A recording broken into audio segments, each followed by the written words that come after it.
Halo semuanya, selamat datang di episode ke-8 Sound of Fear. Di episode ke-8 kali ini, kami akan bercerita mengenai sebuah pengalaman mistis yang dialami oleh salah satu pendengar Sound of Fear. Pendengar kali ini berasal dari Jakarta. Namun, beliau dan keluarganya pindah ke Bogor ketika ia masih duduk di bangku kelas 5 SD.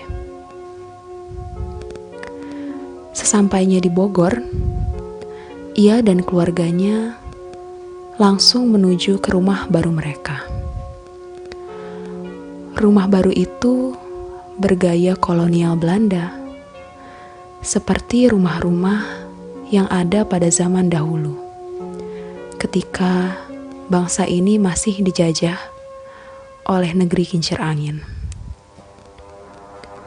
Ketika ia dan keluarganya masuk ke dalam rumah, mereka merasakan hawa yang tidak nyaman, seperti ada yang lain selain mereka di rumah itu. Rasanya seolah-olah mereka tidak seharusnya berada di sana. Seolah keberadaan mereka tidak diinginkan. Akan tetapi, ia sendiri tidak percaya dengan adanya hal-hal mistis. Oleh karena itu, ia berusaha untuk tetap berpikir positif. Tidak lama setelah tinggal di sana, ia mengetahui bahwa rumah tersebut dahulu merupakan tempat tinggal orang-orang pribumi kala masih dalam masa penjajahan. Hal tersebut ia ketahui berdasarkan informasi yang disampaikan oleh tetangganya. Mereka bilang rumah itu berhantu. Namun, sekali lagi, karena ia tidak percaya dengan adanya hal mistis, ia tidak terlalu mengindahkan perkataan para tetangga. Beberapa hari setelah keluarganya pindah ke rumah baru, berbagai kejadian aneh mulai menerpa mereka. Kejadian pertama terjadi pada suatu sore ketika maghrib datang. Saat itu, hanya ada dirinya dan ayahnya di rumah. Ia yang kala itu sedang menonton televisi, melihat ayahnya berjalan melewatinya, sembari menundukkan kepala.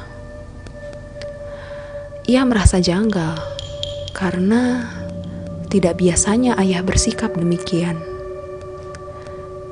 Karena penasaran dan curiga, ia bertanya pada ayahnya, "Yah, mau kemana?" Namun, ayah tidak menggubrisnya. Ayah terus berjalan menuju teras dengan kepala tertunduk.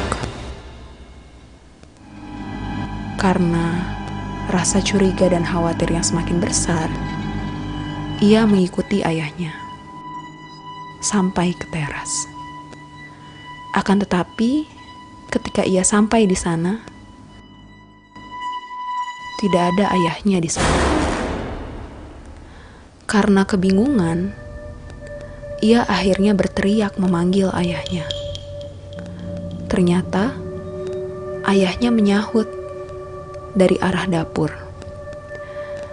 Ia tidak menceritakan pada ayah tentang kejadian tersebut. Namun, ia bertanya-tanya sendiri dalam hati tentang sosok yang dilihatnya tadi.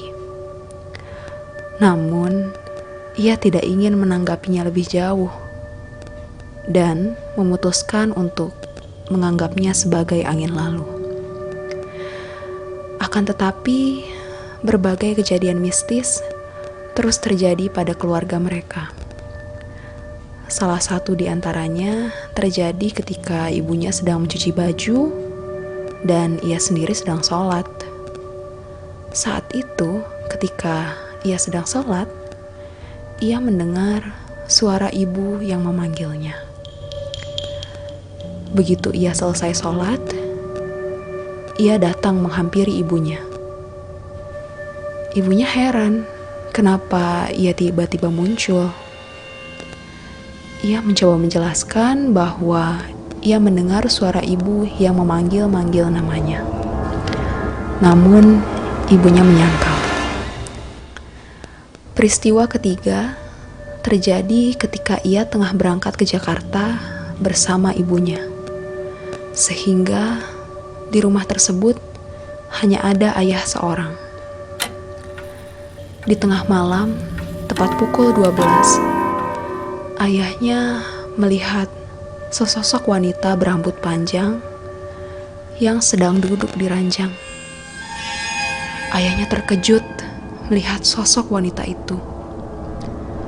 Sosok tersebut murka pada ayahnya dan berkata, "Ngapain kamu sholat di sini? Saya benci melihat orang sholat di sini."